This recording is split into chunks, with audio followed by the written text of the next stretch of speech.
Dr. Johnson is one of the most fantastic people to work with.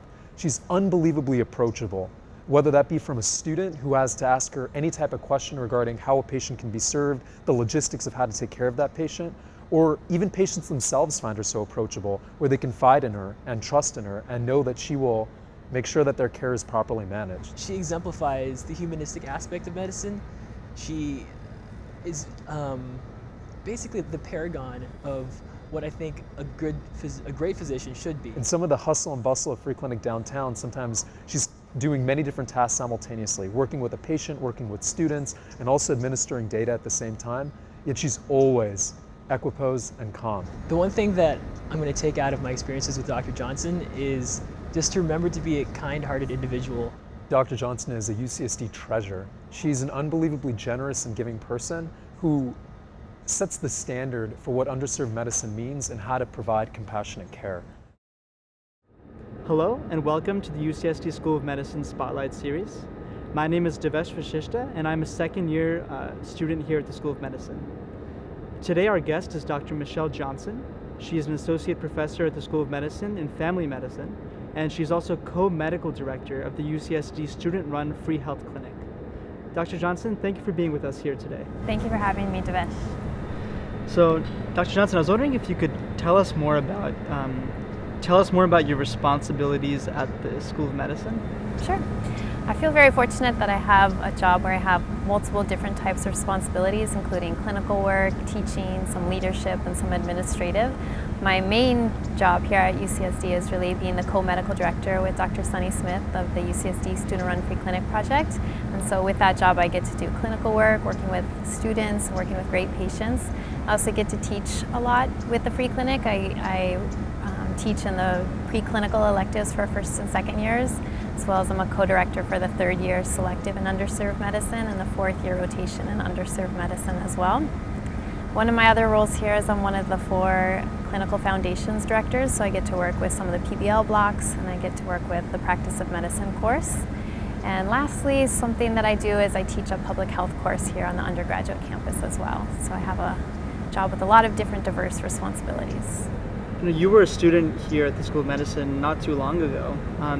Well, that's nice of you to say. It feels like a long time ago. So could you tell me more about what do you think is unique about the School of Medicine here, and also how has it changed over the years?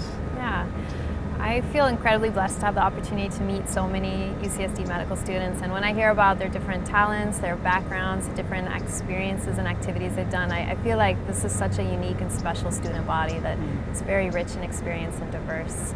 The Dean's Office is an incredibly supportive and student-centered Dean's Office.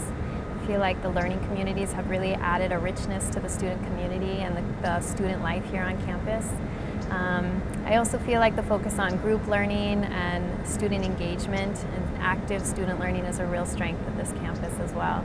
And all of those things, well, many of those things are new since I went here. For example, when I went here, the main modality of teaching was really lecture-based. We sat in the lecture hall for 8 hours, Monday, Wednesday, Friday. So it was a very passive learning environment with fewer opportunities for active engagement and small group learning. So I see a tremendous difference in the way the students are educated these days. I was curious to know if you have any advice for medical students, particularly those of us who are in the first and second year. We're looking eventually to go into rotations and then after that into residency.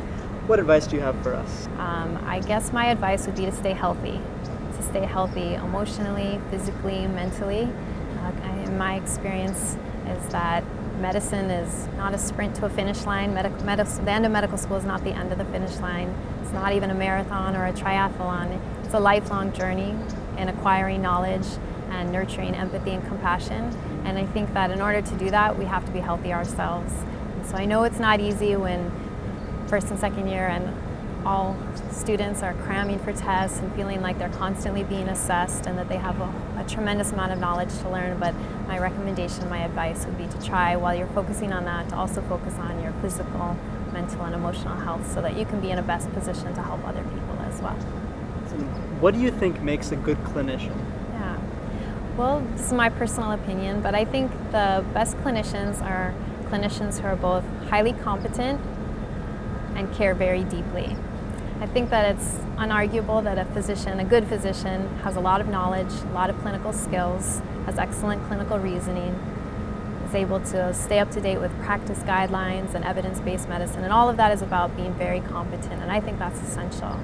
But I think equally important is a focus on humanism, caring, respect. I think that all the knowledge in the world doesn't make you a good physician if you can't care deeply about your patients. And so now, kind of in the same vein, could you tell me about who you were inspired by? Which figures in medicine or outside of medicine, who inspires you? My honest, genuine answer is that the inspiration that I feel most deeply is from my patients.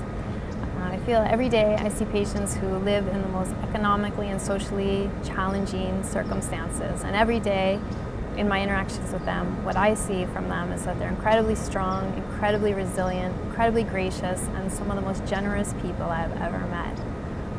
That's wonderful. And you work very hard. I think it's clear to all of us.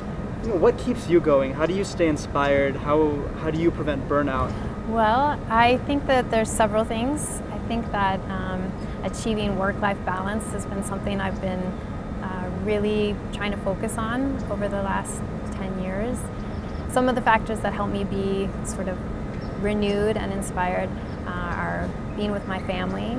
I have 2 wonderful daughters and a wonderful husband, so spending time with my family is very helpful. Taking care of my personal health by exercising and maintaining the hobbies and activities that I enjoy, I think really helps me feel refreshed when I go to work. And then, as I mentioned, my patients I find very inspiring. And then one last comment would be that, to me, one of the real perks of working with medical students is medical students bring such a fresh energy, such a sense of optimism, and such a sense of anything is possible. And I think that really helps me believe the truth, which is that anything is possible, that we can work together to make a difference for our patients, for our communities. And so all of those together sort of keep me feeling positive and optimistic. That's very inspiring, Dr. Johnson. Thank you so much for being here with us today. Sure. Really appreciate it. My pleasure. Thanks for inviting me.